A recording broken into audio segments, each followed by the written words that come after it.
Okay, this is something that somebody was, or a bunch of people were sending me. So we saw that Summrs reached number 7 on Apple Music top albums hip hop, but he was disappointed in himself. I'm not sure why. Let's see why. He said, "Mad I ain't hit at least number 5. I only got 270k followers, not even mainstream yet, with no help, no features. None of my industry friends posted it and still went number 7. But guess what? That shit ain't good enough. I want number 1 because I wanted to be able to say that before I finally blew up, or fully blew up. Now I might not get a chance to do or say that no more because this album finna make me go more up. And by next time I drop an album, if I go number 1 with it, people are gonna say, oh, it's because you already blew up, and big celebrities gonna be posting that one because of what this one did. And then people go say, oh, you had cosigns for this one, that's why you went number 1. So that's why it was important for me to go number 1 with before all that. I just wanted this one to do it because the haters and the media would have had no excuses or none to say. Now next time if I do, they have excuses to say because of what this one did for me. So yeah, I let myself down. I'm hard on myself for a reason. I'm not impressed with this, but I'm forever thankful for my fan base. We went number 7 in the world with like 5 albums that dropped recently by some of the world's biggest artists, and I dropped on a Monday. They still gonna hate though. That's why it was important to me to do this time. I know when I'm on them artist level, I'll go number 1 every time, but that wasn't the point. Thoughts, everybody? I think he's being, yeah, he's tripping a little bit. He still went number 7 on Apple Music. And also like drop it on a Monday, and being like the charts update pretty quickly, I believe, on Apple Music. So dropping on a Monday, which is the day before everybody else, say like Cochise, I think he was up here like number 5, or I don't know. But given that those albums dropped previously, of course, like your first day, I'm sure Fallen Raven, no offense because I like the album a lot, has dropped since. But when you get that surge of streams, you're gonna pass up a lot of people, at least temporarily. So number 7 is cool, but it's gonna be hard to get number 1, especially competing with some of the biggest artists in the world. But regardless, he's independent, so like what does he think he's gonna do? Because 7's not good enough when he the number 1 in the underground. I mean, regardless, this is number 7 is crazy. We already talked about this. Number 7 is amazing for what he is. That's like Cochise level. Cochise got like number 5 or something like that. He was making fun of how Lil Durk wouldn't give up the top spot because he dropped the deluxe on the same day as Cochise's album. But Cochise is backed by a label, whereas Summrs didn't have any like promotion. He doesn't pay for any of it. So like this is a huge feat for him. He's competing with people who literally got machines behind their backs. And yeah, I mean, I get him though, like, but I don't even think people will ever say like, you know, I understand he wants to have number 1 independently, but that just don't happen anymore. I don't even know if Russ gets that shit, and like he's one of the biggest independent artists in the world, right? I don't know who the biggest independent artist is in the world, but maybe like X would have when he was independent because he's that big, but you got to be X level. But you're competing against people who, like, I've seen it, we've talked about this, these labels are ready to throw 500 at promos like this, I'm telling you. At Rap, at Academics, at Domus Live, at No Jumper, at a bunch of TikTokers. And once you get the reach of like 100 million people already, maybe off one promo from Charli D'Amelio, how are you gonna get number 1 on Apple Music or Spotify? That shit just don't happen. So he shouldn't be disappointed. Number 7 is solid as fuck. Summrs made a bag off this. I'm sure that labels are looking at him like, oh shit, like we should sign this, bro. But he's technically, or I don't know if he was in a contract or a management or a label deal with Victor at one point, I believe. Although I don't know if he dropped or he got out of it, or if there's like a loophole, or if he's still in it, but like just nobody really cares. It's kind of like an unspoken, like, we not doing that. I was gonna research that for a video or even interview Summrs. But But yeah, he shouldn't be disappointed. X sold 90K on his debut album. No one in the underground, even the Fago, can do that. Yes. I think X had an Empire deal though. Let's check that. You're talking about his debut project, which was 17, correct? We can check on Spotify right now. X 17. Wait for it. Bad Vibes Forever, Empire. Yeah, so it was a distro deal, it seems. Bad Vibes Forever is his own label, but Empire backed it. So like with the distro deals, they will give you an advance, or they'll give you the marketing budget. They'll just get like a smaller percentage, as opposed to literally having everything already done for you.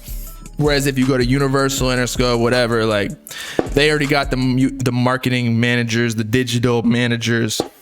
They already got admin. They already got distribution. They got the people who are going to claim copyright. Actually, distro deals will probably do that as well. But they got everybody in place. Everything's in-house. With a distro deal, like you can kind of do it on your own.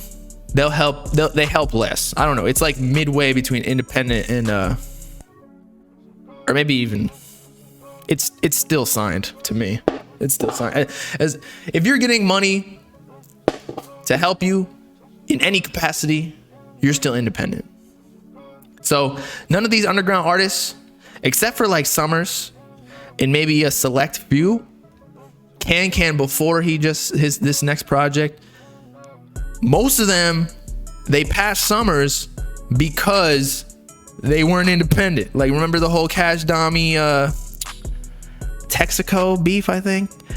It's because Cash Dami signed, and that was one of like Texaco's disses, like you signed a Republic or something. But it's like, okay, is signing to a label really a bad thing?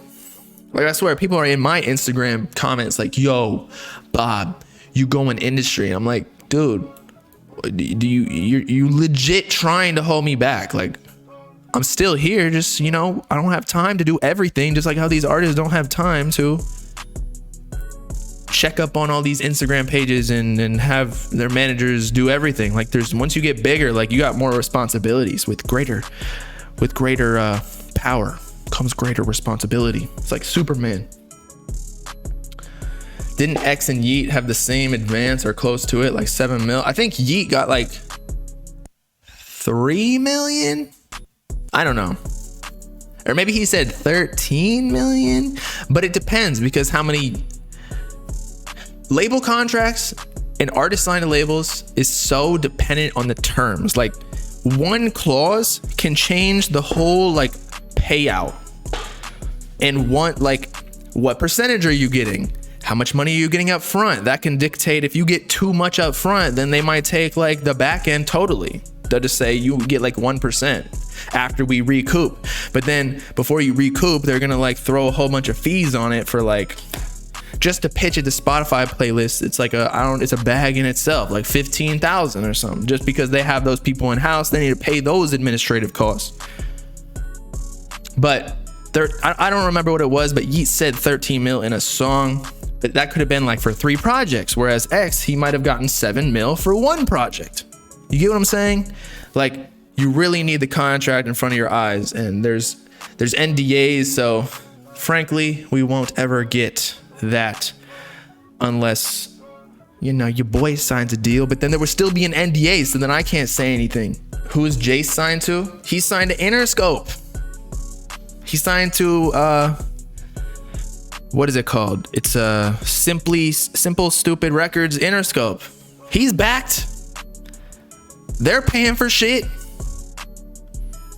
How do you think 556 blew up? Here's the process. And I'm not saying that 556 wasn't a good song. Here's the process of blowing up as an underground rapper. You got like 10 to 20K followers. You drop a snippet on Instagram, Twitter, TikTok, SoundCloud. It starts getting numbers, right? However, these labels got A&Rs, which are nowadays people who like scope out new talent, essentially. They got A&Rs checking for these people's pages. They're tapped in. They got people, their full-time job is to go on SoundCloud, scrape people who are starting to bubble up, but they catch them before they do blow up. Otherwise, the artist gets leveraged and then we'll get too much money out of the label. Like, because Yeet held off on signing to Interscope or wherever he signed to, I think it's Interscope. That's why he got such a fat ass deal. But if you get him early, they can give you like 100K and like fat percentage. So 556 started blowing up on TikTok organically, but then what the label does is they get on there with their fucking, you know, dick, huge ass label budget, and they start pissing gasoline on the fire, and then it just blows up. That, like, say one sound blows up with 556, then they're like, yo, a Charlie D'Amelio equivalent or somebody smaller, just because, you know, you're not trying to pay 100K for a video. They pay like 20 to 100 different TikTok creators, and then it's like bound to blow up. One of them, it's a numbers game. That's all it is. They just increase the likelihood of the song blowing up. And so right now, I think they're doing that to that song Cracked, which I don't even know if Cracked is doing all too well. Let me see. We'll see how many streams that shit got. But like, again, I tell y'all all the time, these numbers are, that's why I like being a YouTuber, because nobody pays me in advance other than YouTube, but it's completely dependent on my performance. And I get it like literally the month after the views come in. But these artists, the numbers are so fabricated because they have to, the label has to boost it like, I don't even know, like 10 times to even get a return from the money that they put into it. So what you see, like, these rappers are so clouded or whatever, but like realistically 99 out of 100 of them are failures. We've even seen some of the underground rappers get dropped because I'm not saying they're like a failure, like they suck, but like the numbers just weren't working. So let's see the Spotify numbers. Cracked, it's got 70K. So this popped off on TikTok a little bit, then the label started pouring gasoline on it. Why does this have 70K and this one has 46K? And they both dropped roughly the same. It's because this one's getting pushed. See what I'm saying? He's still got potential. This is not a bad thing at all. This is just how the music business works. You try something organically. If it starts working within the fan base, then they start putting money on it. That's what you do. Why throw capital at something that's not profitable already in itself? It's too much of a risk. That's the game. That is literally the game. I'm telling you, the game. It's Hunger Games out here. We better pop people in the face. Yeah, he didn't fall off. I didn't say he fell off. So you're saying they wait till you get one song and then that's when they add the gas to it? Yes. So when you've heard like slave contracts or being shelved, it's because you can't, these artists are having a hard time getting a song that the label will feel comfortable enough into pouring the gasoline on. So these artists feel like the label isn't helping them, but realistically, the label isn't just gonna lose money. They're a business. They're not gonna just throw money at you because you're signed to it. No, they need to see progress by yourself first. They can't manufacture the start of a buzz. They can only add to it.